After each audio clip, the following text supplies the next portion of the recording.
বোন আসলাম আমি। ও শিট, আমি আমার ফোনটাই আনতে ভুলে গেছি, দাঁড়া আসছি।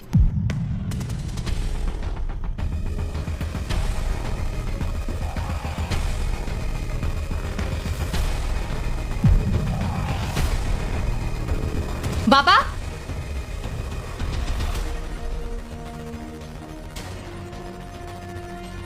এ কি, বোন আমার ব্যাগে এতগুলো টাকা রাখলো কেন?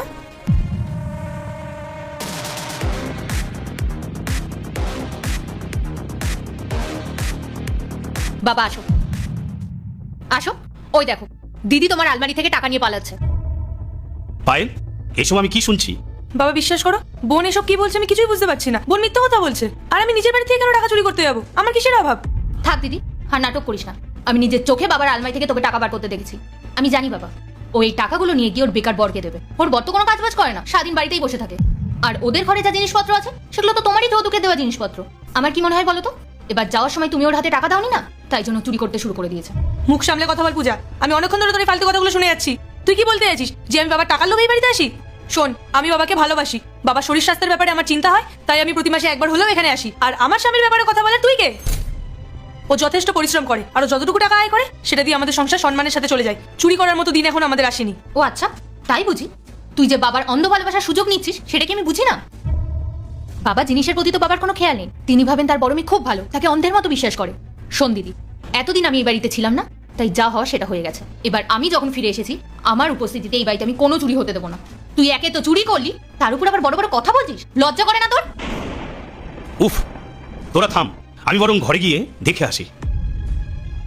এবার দেখ দিদি, সত্যিটা সবার সামনে চলে আসবে, আর বাবা যখন নিজের চোখে প্রমাণ পাবে না, তখন তুই বুঝতে পারবি। তবে তুই চিন্তা করিস না, তুই চলে গেলে বাবার জন্য তো আমি আছি। আমি বাবার খুব ভালো করে খেয়াল রাখবো, তোরা তো চিন্তা করতে হবে না। হ্যাঁ, তুই ঠিকই বলেছিস, সত্যিটা সবার সামনে আসা উচিত। আমিও জানতে চাই যে চুরিটা কে করেছে, কারণ আমি তো জানি আমি চুরি করিনি, আমি নির্দোষ। পায়েল, পূজা তো ঠিকই বলেছে। আমি তো কাল রাতে আলমারিতে কতগুলো টাকা রেখেছিলাম, এখন তো সেখানে একটা টাকাও নেই, পুরো খালি হয়ে পড়ে রয়েছে। টাকা আলমারিতে কি করে থাকবে বাবা? টাকাগুলো তো দিদির ব্যাগে, দিদি তো টাকাগুলো চুরি করে পালাচ্ছিল। আর আমার চোখে ফাঁকি দেওয়া কি এত সহজ? আমি তো আজকে ওকে হাতে নাতে ধরে ফেলেছি, আর তাই জন্য আজকে এই ব্যাগটা নিয়েও পালাতে পারেনি।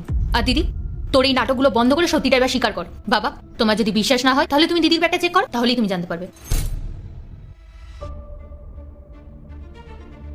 বাবা, এই নাও, তুমি নিজেই দেখে নাও এর মধ্যে কি আছে।